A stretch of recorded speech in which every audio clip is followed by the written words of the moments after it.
Please take your seats.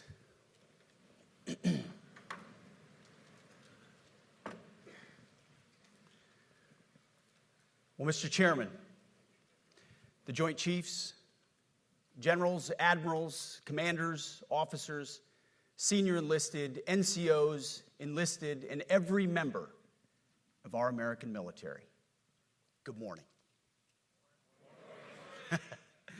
Good morning and welcome to the War Department, because the era of the Department of Defense is over. You see, the motto of my first platoon was, "Those who long for peace must prepare for war." This is, of course, not a new idea. This crowd knows that.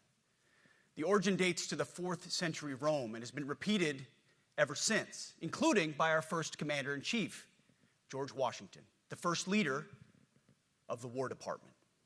It captures a simple yet profound truth. To ensure peace, we must prepare for war. From this moment forward, the only mission of the newly restored Department of War is this: warfighting, preparing for war and preparing to win, unrelenting and uncompromising in that pursuit. Not because we want war, no one here wants war, but it's because we love peace. We love peace for our fellow citizens. They deserve peace, and they rightfully expect us to deliver it. Our number one job, of course, is to be strong so that we can prevent war in the first place. The president talks about it all the time. It's called peace through strength. And as history teaches us, the only people who actually deserve peace are those who are willing to wage war to defend it. That's why pacifism is so naive and dangerous. It ignores human nature and it ignores human history. Either you protect your people and your sovereignty, or you will be subservient to something or someone. It's a truth as old as time. And since waging war is so costly in blood and treasure, we owe our republic a military that will win any war we choose or any war that is thrust upon us. Should our enemies choose foolishly to challenge us, they will be crushed by the violence, precision, and ferocity of the War Department. In other words, to our enemies, FAFO. If necessary, our troops can translate that for you. Another way to put it is peace through strength, brought to you by the warrior ethos. And we are restoring both. As President Trump has said, and he's right, we have the strongest, most powerful, most lethal, and most prepared military on the planet. That is true, full stop. Nobody can touch us. It's not even close. This is true largely because of the historic investments that he made in his first term, and we will continue in this term. But it's also true because of the leaders in this room and the incredible troops that you all lead. But the world, and as the chairman mentioned, our enemies get a vote. You feel it, I feel it. This is a moment of urgency, mounting urgency. Enemies gather, threats grow. There is no time for games. We must be prepared. If we're going to prevent and avoid war, we must prepare now. We are the strength part of peace through strength. And either we're ready to win or we are not. You see, this urgent moment, of course, requires more troops, more munitions, more drones, more Patriots, more submarines, more B-21 bombers. It requires more innovation, more AI in everything and ahead of the curve. More cyber effects, more counter-UAS, more space, more speed. America is the strongest, but we need to get stronger and quickly. The time is now, and the cause is urgent. The moment requires restoring and refocusing our defense industrial base, our shipbuilding industry, and onshoring all critical components. It requires, as President Trump has done, getting our allies and partners to step up and share the burden. America cannot do everything.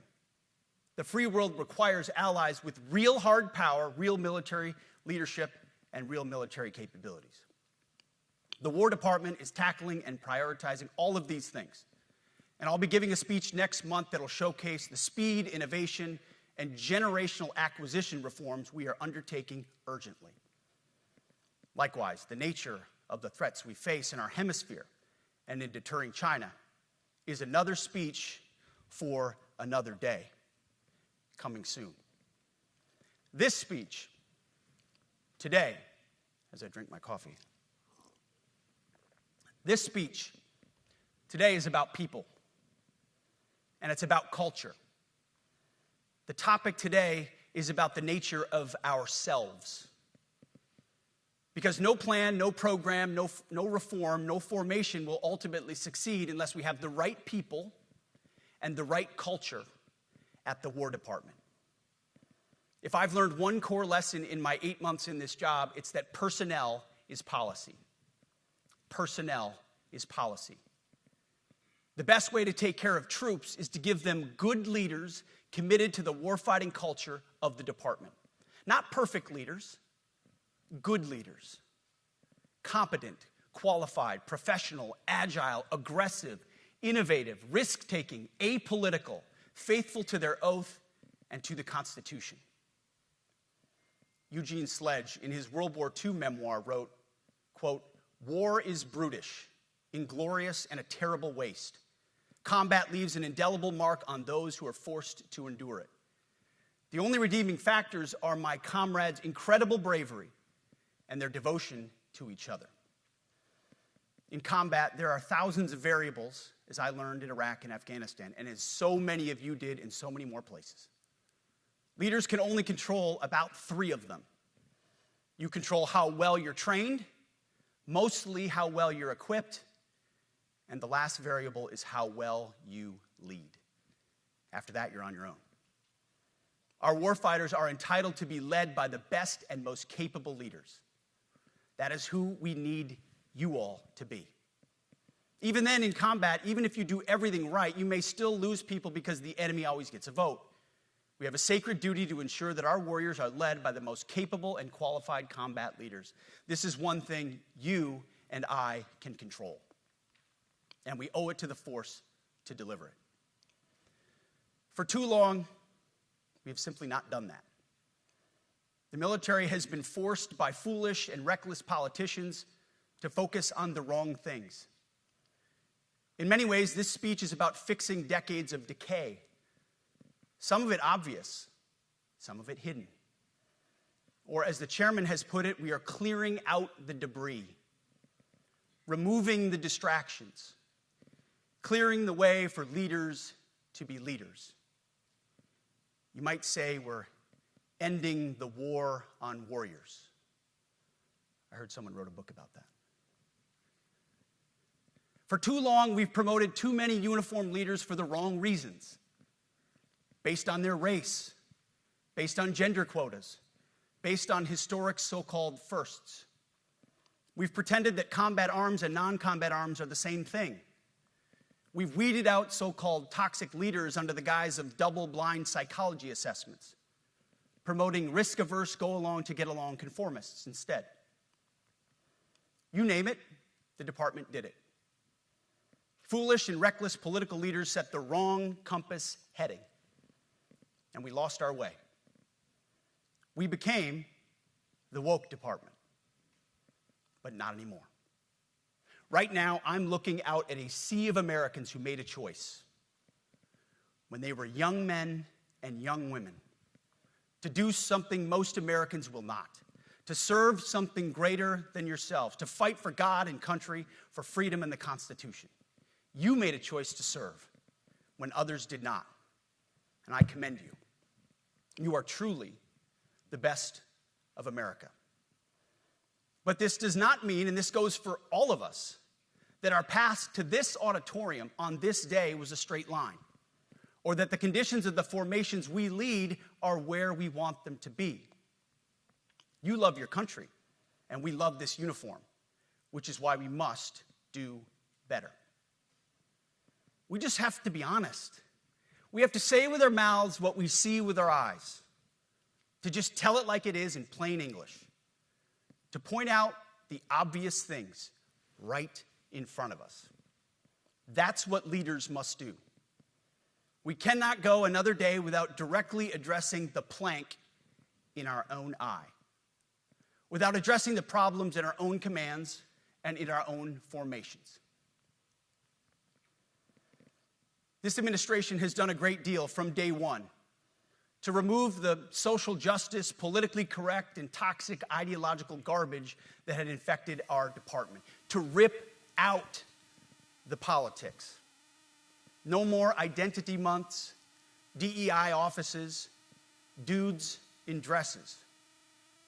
No more climate change worship. No more division, distraction, or gender delusions. No more debris. As I've said before, and will say again, we are done with that shit. I've made it my mission to uproot the obvious distractions that made us less capable and less lethal. That said, the War Department requires the next step.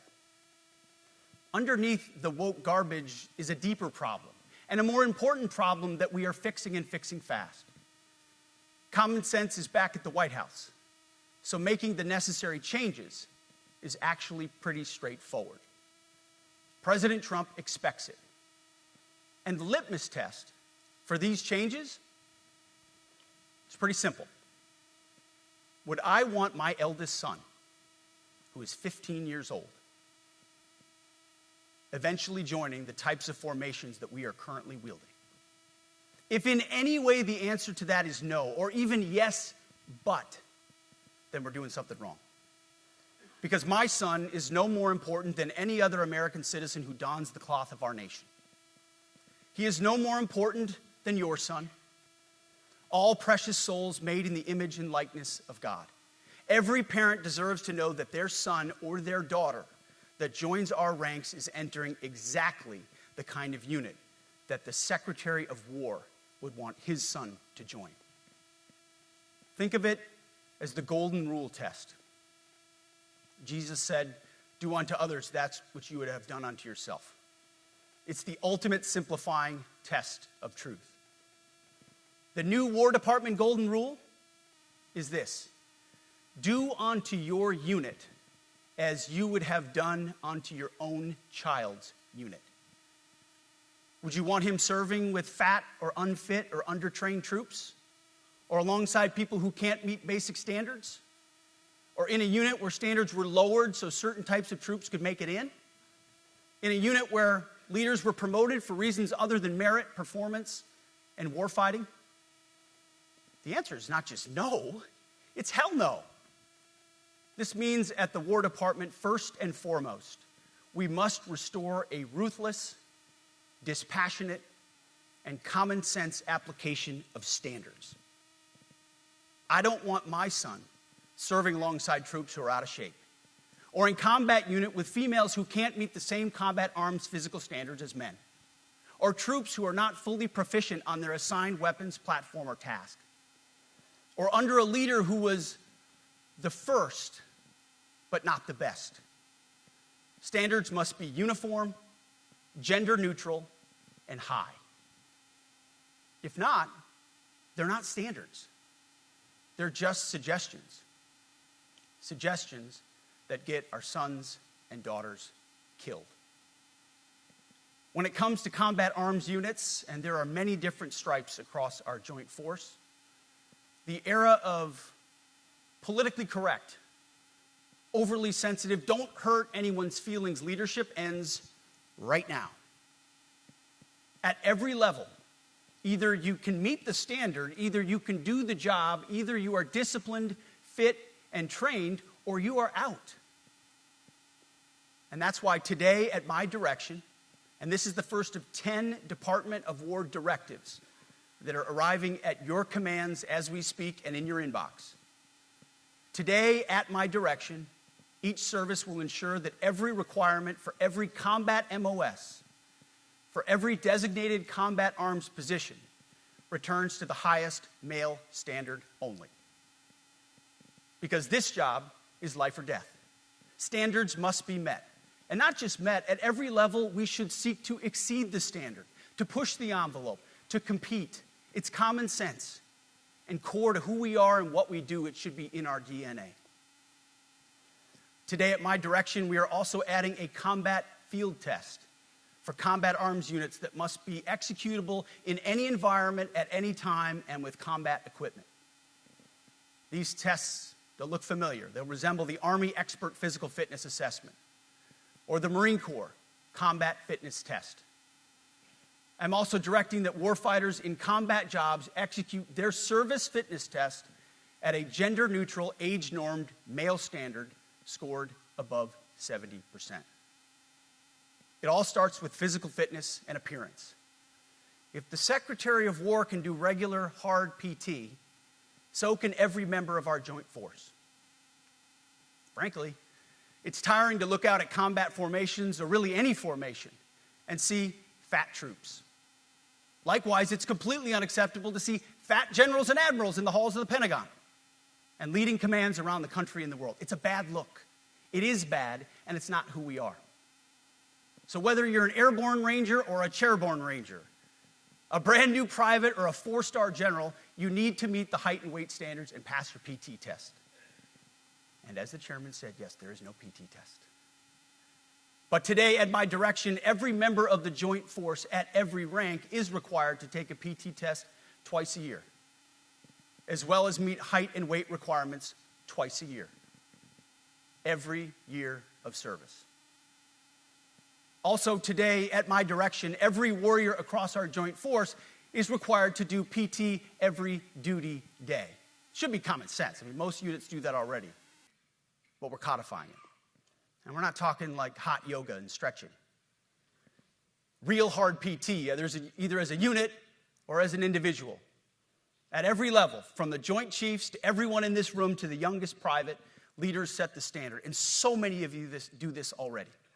Active, Guard, and Reserve. This also means grooming standards.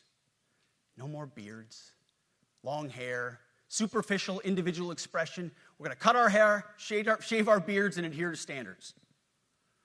Because it's like the broken windows theory of policing. It's like when you let the small stuff go, the big stuff eventually goes. So you have to address the small stuff. This is on duty, in the field, and in the rear. If you want a beard, you can join Special Forces.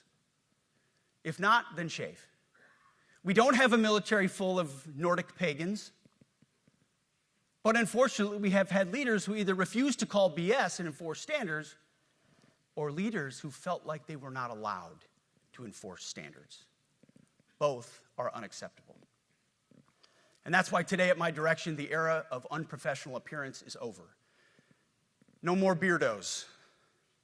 The era of rampant and ridiculous shaving profiles is done. Simply put, if you do not meet the male-level physical standards for combat positions, cannot pass a PT test, or don't want to shave and look professional, it's time for a new position or a new profession.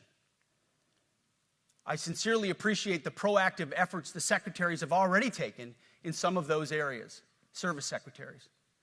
And these directives are intended to simply accelerate those efforts. On the topic of standards, allow me a few words to talk about toxic leaders. Upholding and demanding high standards is not toxic. Enforcing high standards, not toxic leadership. Leading warfighters toward the goals of high, gender-neutral, and uncompromising standards in order to forge a cohesive, formidable, and lethal Department of War is not toxic. It is our duty, consistent with our constitutional oath. Real toxic leadership is endangering subordinates with low standards. Real toxic leadership is promoting people based on immutable characteristics or quotas instead of based on merit.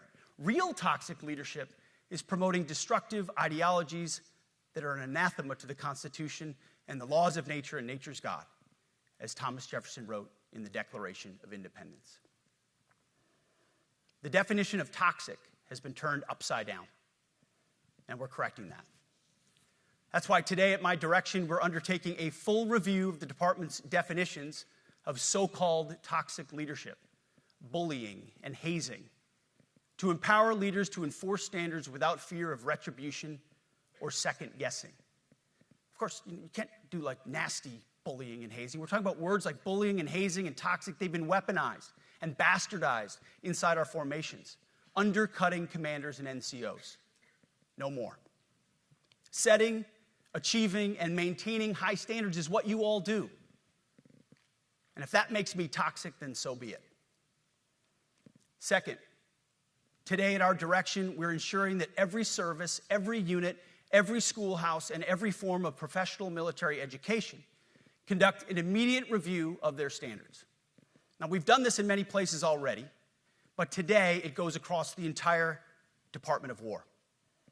Any place where tried and true physical standards were altered, especially since 2015 when combat arms standards were changed to ensure females could qualify, must be returned to their original standard. Other standards have been manipulated to hit racial quotas as well, which is just as unacceptable. This too must end. Merit only. The president talks about it all the time, merit-based. Here are two basic frameworks I urge you to pursue in this process. Standards I call, my staff's heard all about them, the 1990 test and the E6 test. The 1990s test is simple. What were the military standards in 1990? And if they have changed, tell me why. Was it a necessary change based on the evolving landscape of combat? Or was the change due to a softening, weakening, or gender-based pursuit of other priorities? 1990s seems to be as good a place to start as any. And the E6 test. Ask yourself, does what you're doing make the leadership, accountability, and lethality efforts of an E6, or frankly an O3, does it make it easier or more complicated? Does the change empower staff sergeants, petty officers, and tech sergeants to get back to basics? The answer should be a resounding yes. The E6 test, or O3 test, clarifies a lot, and it clarifies quickly. Because war does not care if you're a man or a woman. Neither does the enemy. Nor does the weight of your rucksack, the size of an artillery round, or the body weight of a casualty on the battlefield who must be carried. This, and I want to be very clear about this is not about preventing women from serving. We very much value the impact of female troops. Our female officers and NCOs are the absolute best in the world. But when it comes to any job that requires physical power to perform in combat, those physical standards must be high and gender neutral. If women can make it, excellent. If not, it is what it is. If that means no women qualify for some combat jobs, so be it. That is not the intent, but it could be the result, so be it. It will also mean that weak men won't qualify because we're not playing games. This is combat. This is life or death. As we all know, this is you versus an enemy hell-bent on killing you. To be an effective, lethal fighting force, you must trust that the warrior alongside you in battle is capable, truly physically capable of doing what is necessary under fire. You know this is the only standard you would want for your kids and for your grandkids. Apply the War Department Golden Rule, the 1990 test, and the E6 test, and it's really hard to go wrong. Third, we are attacking and ending the walking on eggshells and zero defect command culture. A risk-averse culture means officers execute not to lose instead of to win. A risk-averse culture means NCOs are not empowered to enforce standards. Commanders and NCOs don't take necessary risks or make tough adjustments for fear of rocking the boat or making mistakes. A blemish-free record is what peacetime leaders covet the most, which is the worst of all incentives. We, as senior leaders, need to end the poisonous culture of risk aversion and empower our NCOs at all levels to enforce standards. Truth be told, For the most part, we don't need new standards. We just need to reestablish a culture where enforcing standards is possible. And that's why today, at my direction, I'm issuing new policies that will overhaul the IG, EO, and MEO processes. I call it the No More Walking on Eggshells policy. We are liberating commanders and NCOs. We are liberating you. We are overhauling an inspector general process, the IG, that has been weaponized, putting complainers, ideologues, and poor performers in the driver's seat. We're doing the same with the equal opportunity and military equal opportunity policies, the EO and MEO at our department. No more frivolous complaints, no more anonymous complaints, no more repeat complainants, no more smearing reputations, no more endless waiting, no more legal limbo, no more sidetracking careers, no more walking on eggshells.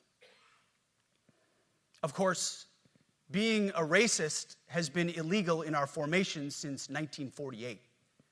The same goes for sexual harassment.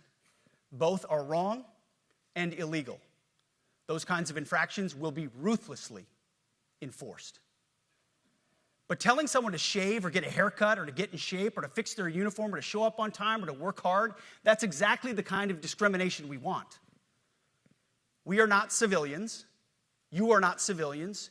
You are set apart for a distinct purpose. So we, as a department, need to stop acting and thinking like civilians and get back to basics and put the power back in the hands of commanders and NCOs. Commanders and NCOs who make life and death decisions. Commanders and NCOs who enforce standards and ensure readiness. Commanders and NCOs who, in this War Department, have to look in the mirror and have to pass the golden rule test. My kids, your kids, America's sons and daughters. So I urge you all here today and those watching, take this guidance and run with it.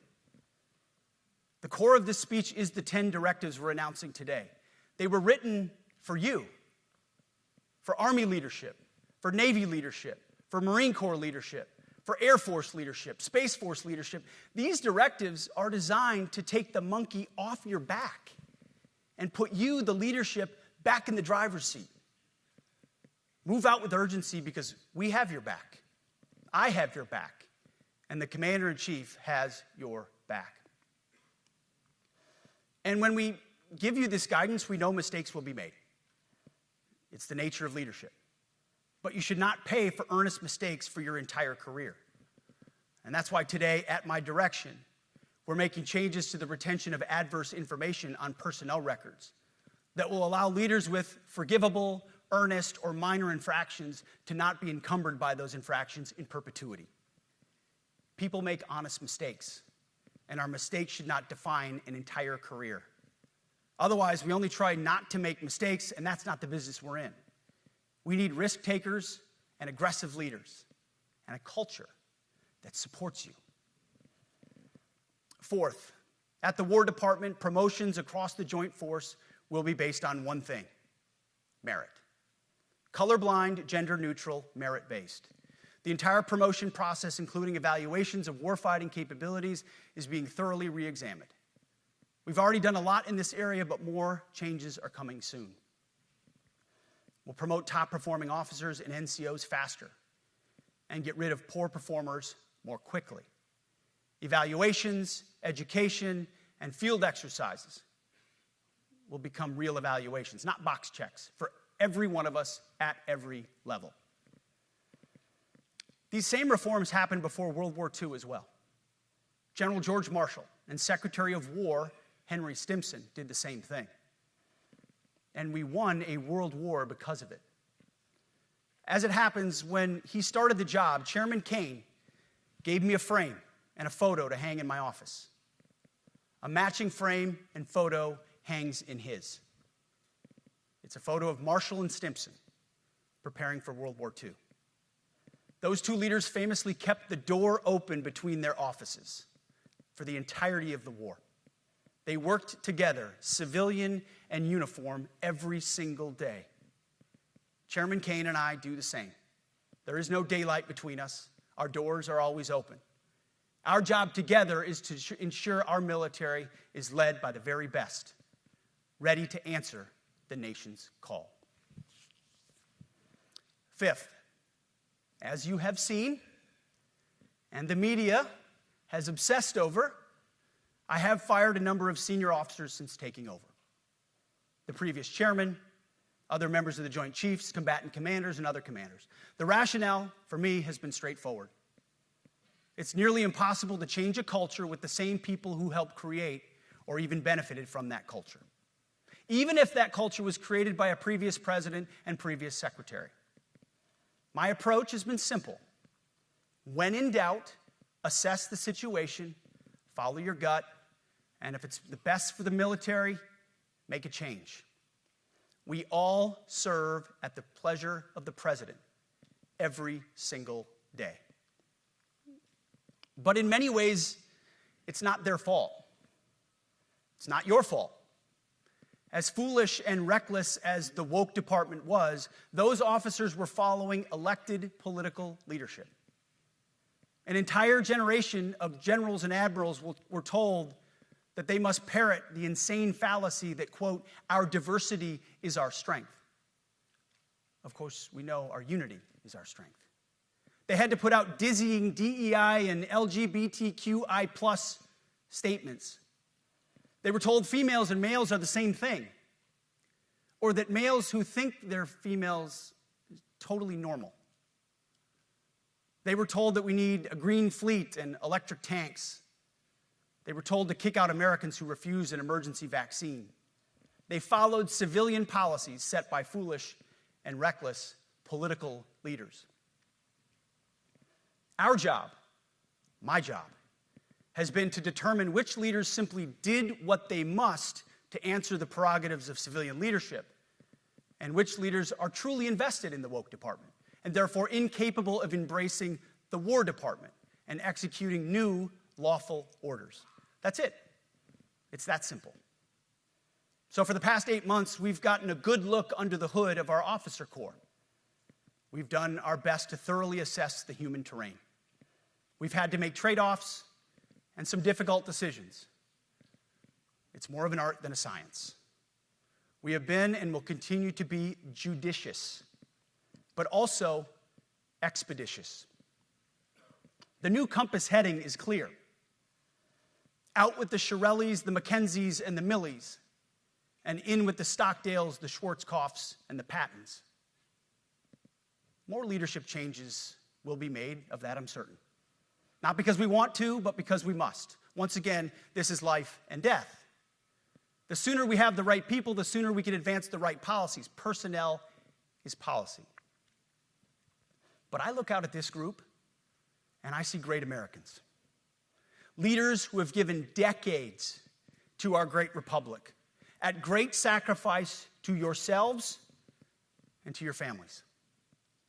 But if the words I'm speaking today are making your heart sink, then you should do the honorable thing and resign. We would thank you for your service. But I suspect, I know, the overwhelming majority of you feel the opposite. These words make your hearts full. You love the War Department because you love what you do, the profession of arms. You are hereby liberated to be an apolitical, hard-charging, no-nonsense, constitutional leader that you joined the military to be.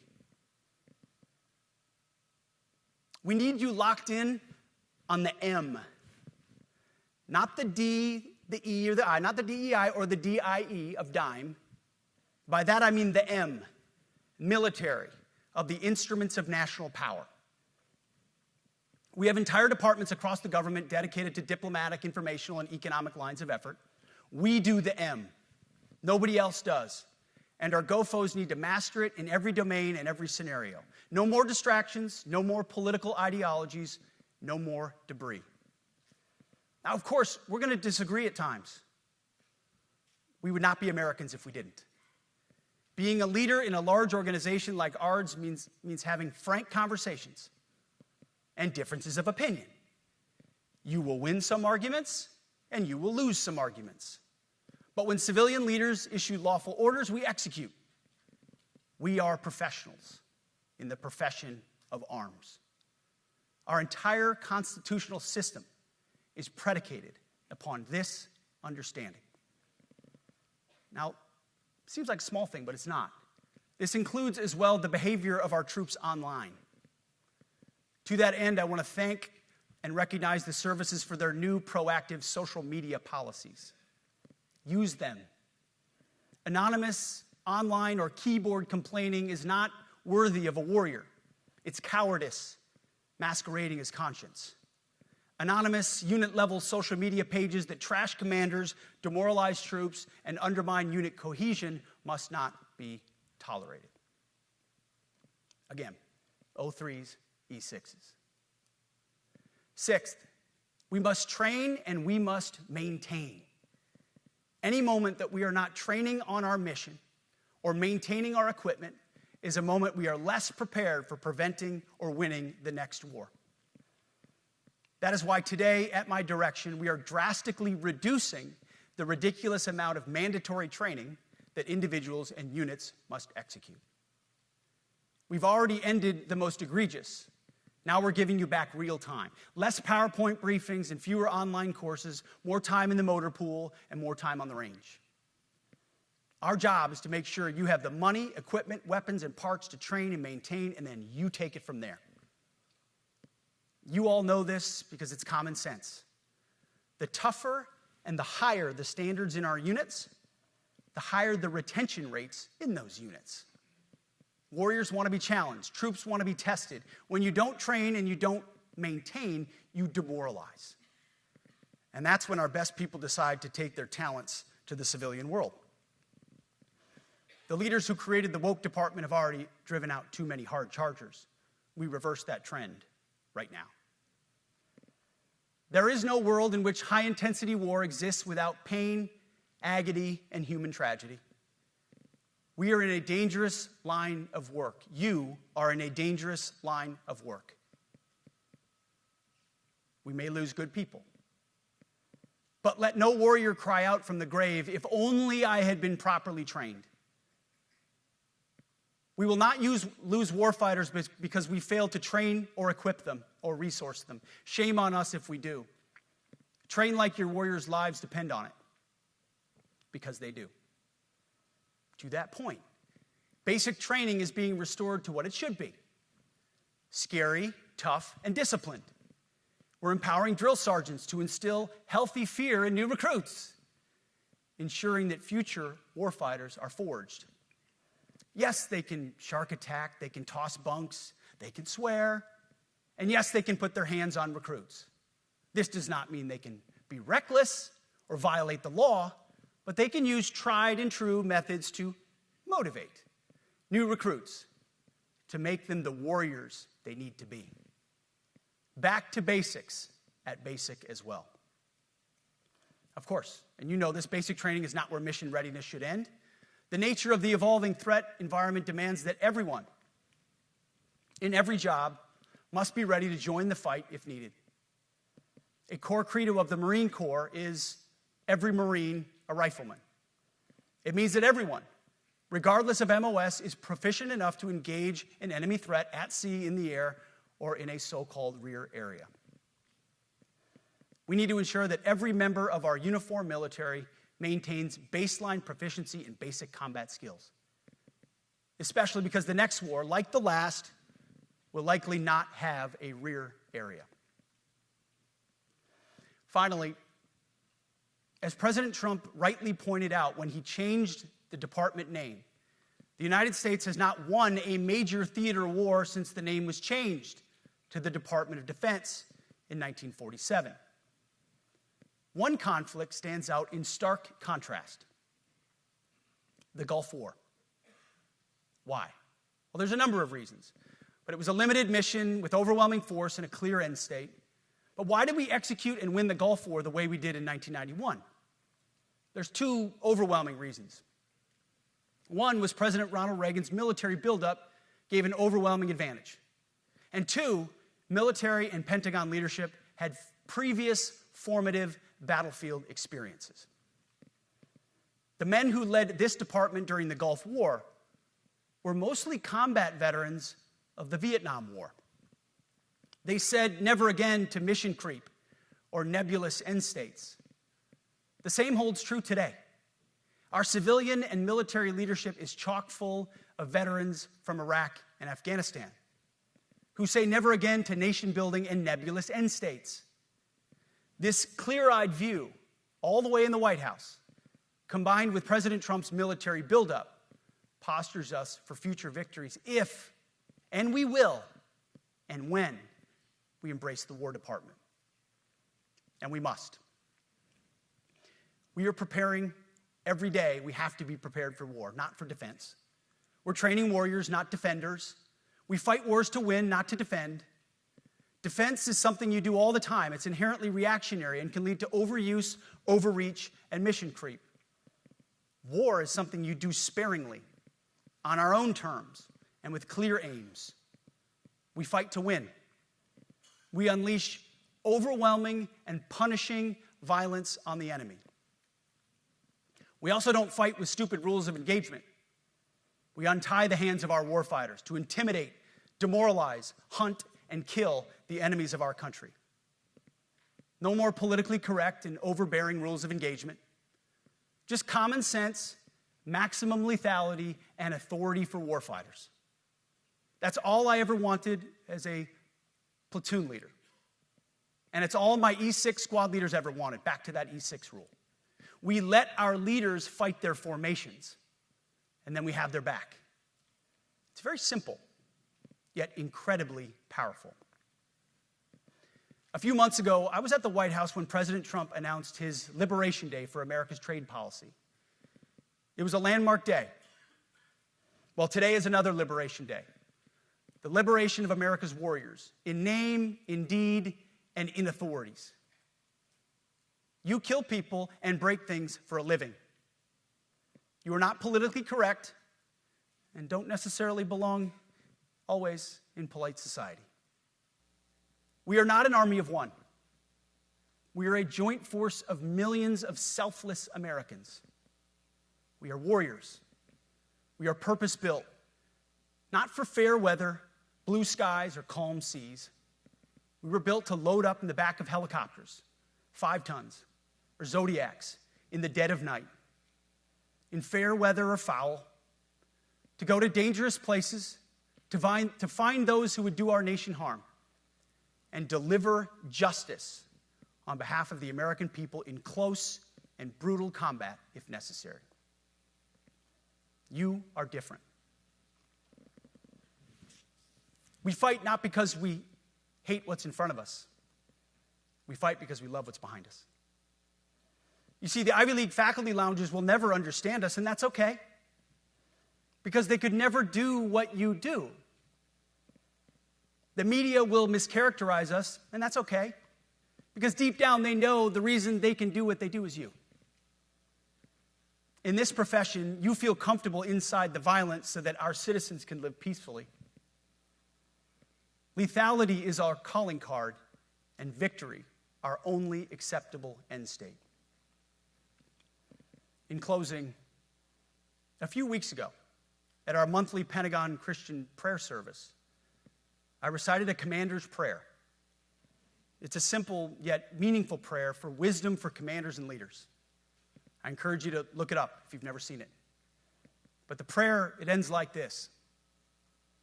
And most of all, Lord, please keep my soldiers safe. Lead them, guide them, protect them, watch over them. And as you gave all of yourself for me, help me give all of myself for them. And amen. I have prayed this prayer many times since I've had the privilege of being your secretary. And I will continue to pray this prayer for each of you as you command and lead our nation's finest. Go forth and do good things, hard things. President Trump has your back, and so do I. And you'll hear from him shortly. Move out and draw fire. because we are the War Department. Godspeed.